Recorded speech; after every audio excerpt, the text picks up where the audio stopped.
Ajo gjithmonë ka ditur të shfaqet në kamera në atë mënyrë që publiku të harrojë gjithçka. Pamja e saj, gjestet e saja, gjithçka të roqën vëmendje. Por pak kush e di se çfarë rrugë mori Zerrin Tekindor për të bërë një nga aktoret më të respektuara në Turqi. Nga një qytet i vogël në famë botërore, nga skena e teatrit te seriali kult Dashuri e Zezë. Sot do t'ju tregojmë se çfarë ndodhi me jetën e saj, ulje ngritje, prova të vështira dhe horizonte të reja. Çfarë ndodhi me Zerrin Tekindor? Më 5 gusht të vitit 1964 në qytetin Buranie, në provincën turke Balikësir, lindi një vajzë që një ditë ishte destinuar të fitonte zemrën e miliona njerëzve. Në familjen e saj nuk kishte as aktor, por edhe atëherë Zerrin e vogël kishte një etje të madhe për skenën. Ajo i pëlqente të shikonte njerëzit, vuri re detaje më të vogla në sjelljen e tyre dhe ëndërronte që një ditë të transferonte të gjitha këto në role që do të jetonin në skenë dhe ekran. Vitet e shkollës u bën hapi i saj i parë drejt artit. Ndryshe nga fëmijët e tjerë, ajo nuk kërkonte argëtim të zakonshëm. Ajo ishte me të tërhequr nga librat, shfaqet dhe çdo takim me kulturën. Në çdo shfaqje shkollore, ajo ishte në qendër të vëmendjes. Mësuesit thanë se shikimi i saj dhe zëri i saj kishin një fuqi të veçantë që ishte e pamundur të injorohej. Pak njerëz menduan se kjo vajzë nga një qytet i vogël do të bëhej një nga aktoret më të respektuara në Turqi. Pasi mbaroi shkollën, Zerrin e dinte fort se rruga e saj ishte e lidhur me artin. Në mesin e viteve 80, ajo hyri në konservatorin e Ankaras, të Universitetit Eçtepe. Ky ishte një test serioz, sepse konkurenca ishte e madhe dhe kërkesat ishin strikte. Por drita e saj e brendshme dhe aftësia për të përjetuar çdo emocion e bën punën e tyre, ajo u pranua. Këtu filluan mësimet e saj reale në skenë, provat zgjatën me orë të tëra. Mësuesit kërkuan përkushtim maksimal dhe shumë studentë u thyen në këtë kërkesë. Por Zerrin ra në sy. Ajo nuk kishte frikë të rrezikonte, të provonte imazhe të ndryshme, të gjente thellësi, ku të tjerët shihnin vetëm fjalë. Tashmë në vitet studentore, ajo u shfaq si një aktore me energji të fuqishme, e aftë për të tërhequr vëmendjen e publikut që në minutën e parë.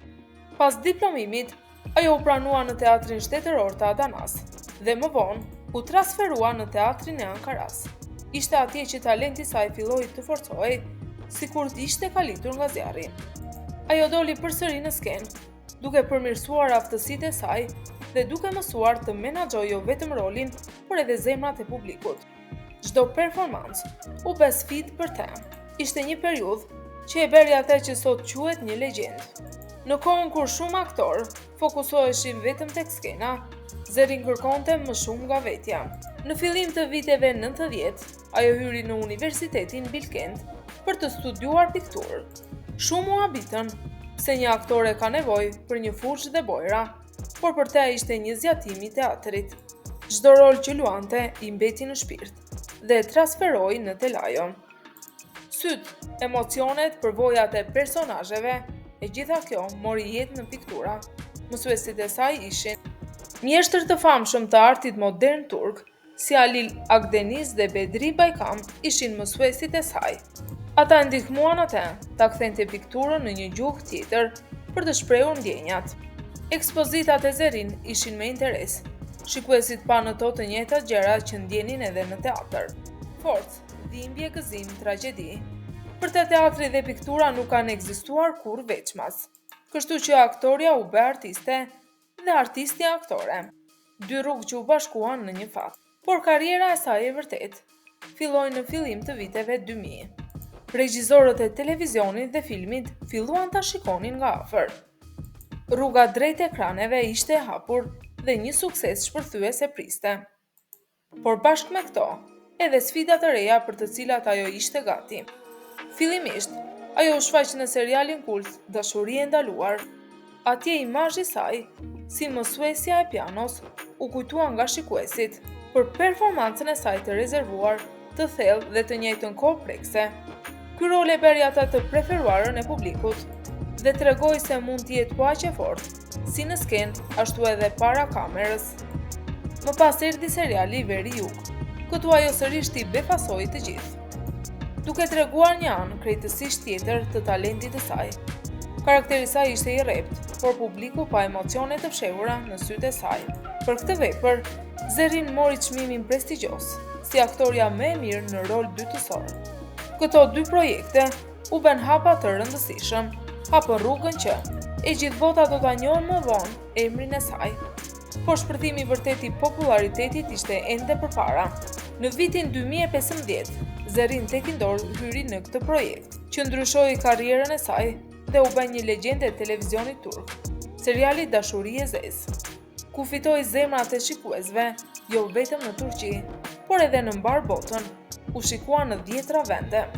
Për këtë serial, aktoria fitoi një çmim ndërkombëtar Emmy dhe ishte aty që miliona njerëz e njohën fillimisht Zerrinin. Personazhi i saj Leila u bë një simbol i forcës dhe tragjedisë. Imazhi i saj kombinonte dhimbjen e humbjes, forcën femërore dhe humanizmin e jashtëzakonshëm. Shikuesit qanë me te dhe kritikët huan re se ishte performanca e Zerrin që shtoi thellësitë dhe shpirtërore serialit. Për vetë aktoren, ky nuk ishte vetëm një sukses. Ishte njohja që vitet e punës në teatr dhe kinema e bën atë unike. Ajo arriti të tregoj se nuk ka role dytësore, secila skenë me pjesëmarrjen e saj tingëllonte më shumë se ngjarjet kryesore. Pas serialit Dashuri e Zezë, populariteti i saj u ngrit në qiell. Fytyra e saj u njoh nga fansat e serialeve turke në Amerikën Latine, Ballkan dhe vendet arabe. Ajo u bë jo vetëm një aktore, por një simbol i vërtet kulturor. Por prapas skenave të famës, ka gjithmonë prova, dhe jeta e saj nuk ishte pa vështirësi. Pas gjithë famës, duar trokitjeve dhe çmimeve qëndronte gjithmonë një grua që duhet të kalonte prova të vështira personale. Zerrin Tekindor ishte e martuar me aktorin Çetin Tekindor. Bashkimi i tyre u prish dhe u bashkua 2 herë, por në fund martesa nuk i qëndroi kohës. Pavarësisht kësaj, ata kanë një djalë me emrin Hira, i lindur në vitin 1989. Ai ndoqi një rrugë krijuese, u bë regjisor dhe u bë krenari dhe mbështetje për nënën e tij. Divorci dhe vështirësitë e jetës familjare nuk e thyen Zerrinin. Përkundrazi, e bën edhe më të fortë. Ajo dëshmoi se një grua mund të kombinojë mëmësinë, karrierën dhe artin, pa sakrifikuar veten. Ajo në intervista thot shpesh se arti i shpëton atë në periudha të vështira dhe skena dhe telajot e ndihmojnë atë të mbijetojë çdo stuhi.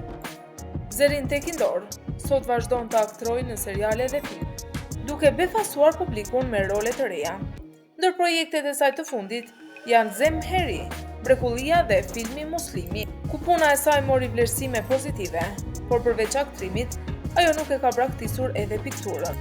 Pikturat e saj ekspozohen në ekspozita personale dhe gjen fansa mes artëdashësve. Ajo mbetet një grua që di të kombinojë botë ndryshme, teatr, televizion dhe pikturë.